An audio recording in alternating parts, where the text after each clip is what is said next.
ఈ ఫోటో నేను తీసుకెళ్ళచ్చు. సరే తీసుకెళ్ళండి బాబు. చాలా సంతోషం అమ్మా.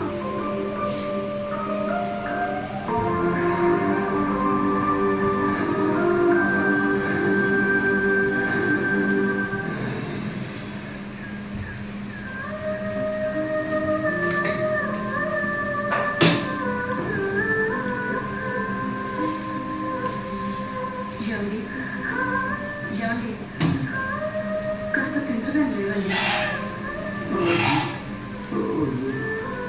అసలే జ్వరంతో ఉన్నారు. పైగా తిండి కూడా మానేస్తే ఆరోగ్యం ఏమైపోవాలండి. కొంచెం తినండి. ఇన్ని రోజులు నేను బతికింది పిల్లల కోసం. ఎంతో ప్రేమగా పెంచుకున్నా పిల్లల జీవితాన్ని బాగు చేయలేనప్పుడు